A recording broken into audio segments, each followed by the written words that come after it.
प्यारे बच्चों, आपके हिंदी की पुस्तक अरुणिमा में पाठ 6 है एक कविता जिसका शीर्षक है ऐसे बनो। इस कविता में कवि कल्पना करता है कि अगर देशवासियों को देश सेवा करने का मौका मिलता है तो हम देशवासी इस देश को सुधारने में किस प्रकार अपना सहयोग दे सकते हैं। कविता है, इतना ऊंचा जितना उठा गगन है, देखो इस दुनिया को एक दृष्टि से सिंचित करो धरा समता की भाव वृष्टि से।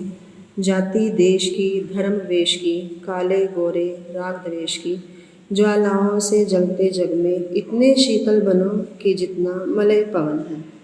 इस कविता में कवि कहता है कि देशवासियों, अपने विचारों द्वारा इतना ऊपर उठो जितना आसमान है।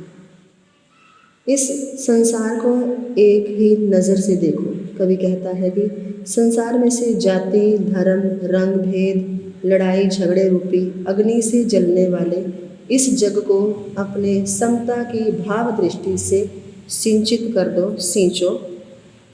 नए हाथ से वर्तमान का रूप संवारो, नई तूलिका से चित्रों का रंग उभारो, नए राग को नूतन अक्षर दो, भाषा को नई मूर्ति रचना में इतने मौलिक बनो कि जितना स्वयं सृजन है। कवि कहता है कि हे संसारवासियों, अपने स्वभाव को शीतल हवा की तरह बनाओ, नए अनुभवों से वर्तमान का रूप उज्जवल करो और इसमें नए रंग भरो। कवि कहता है कि भाषा को नया रूप देकर नए अक्षरों से नए राग का निर्माण करो। लो अतीत से उतना जितना पोषक है, जीर्ण शीर्ण का मोह मृत्यु का द्योतक है। तोड़ो बंधन, रुके न चिंतन, गति जीवन का सत्य चिरंतन। धारा के शाश्वत प्रवाह में इतने गतिमय बनो जितना परिवर्तन है। कवि कहता है कि तुम अपने विचारशीलता को इतना बनाओ कि तुम अपने आप को बना रहे हो, अर्थात अपने विचारों को इतना दृढ़ करो कि आपने स्वयं अपने आप को ही एक नया रूप देना है। वो कहता है कि बीते हुए समय से केवल उतने ही उदाहरण लो जितने की ज़रूरी है। कवि कहता है कि दुख, सुख, मोह माया ये सब मृत्यु के ही उदाहरण हैं।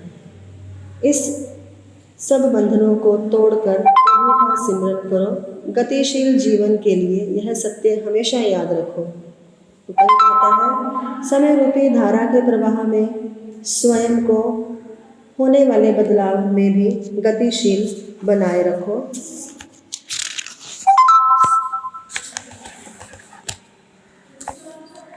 चाह रहे हमें धरती को स्वर्ग बनाना, चाह रहे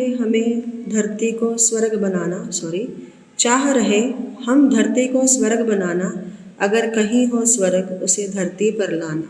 सूरज, चांद, चांदनी, तारे सब है प्रतिपल साथ हमारे, दो कुरूप को रूप सलोना, इतने सुंदर बनो कि जितना आकर्षण है।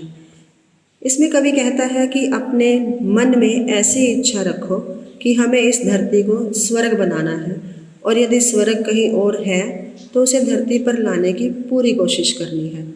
जिस प्रकार सूरज, चांद, चांदनी, तारे ये सब हर समय हमारे साथ हैं, उसी प्रकार प्रत्येक बदसूरत वस्तु को सुंदर सा रूप दो। कवि कहता है कि इतना सुंदर बनो कि सब हमारी पृथ्वी की ओर आकर्षित हों, हमारे संसार की तरफ अपने आप ही आकर्षित हो जाएं।